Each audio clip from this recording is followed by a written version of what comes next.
আপনি দেখছেন বিনি পয়সায় বিনোদন।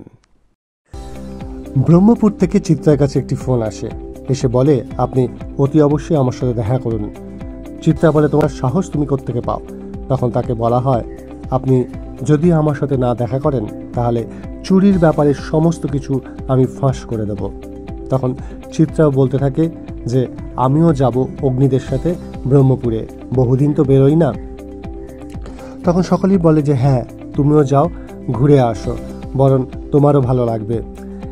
এদিকে কথা অগ্নিকে বলতে থাকে যে আপনি আমার সাথে যাবেন তো? তখন অগ্নি বলে যে সবই তো তোর মতন করে চলতে হচ্ছে আমাকে, আমি তো এখন আমার মতন করে চলতেই পারছি না, তুই যা বলছিস তাই শুনতে হচ্ছে, তুই তো আমাকে একটা উপকার করেছিস বলে যা বলছিস তাই মেনে নিতে হচ্ছে।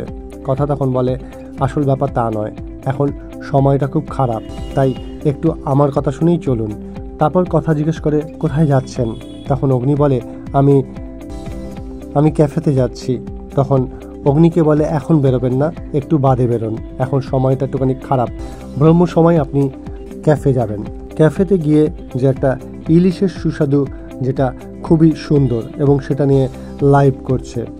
এরপর সবাই মিলে ব্রহ্মপুরের উদ্দেশ্যে যেতে চায় এবং সেখানে কথাকে অগ্নি গাড়ির সিট বেল্ট লাগিয়ে দিতে যায় এবং ছোটকা এসে বলে বাবা অগ্নি গাড়ির সিট বেল্ট বেঁধে দিচ্ছে। এই নিয়ে সবাই হাসাহাসি করে। আগামী পর্বে দেখতে পাবো কথার চটি ছিঁড়ে গেছে, যে চটি সারানোর জন্য অগ্নি নিজের হাতে সেই চটিটা তুলে নেয়। সকলে মিলে কি বলছে জানতে দেখতে থাকুন বিনি পয়সায় বিনোদন।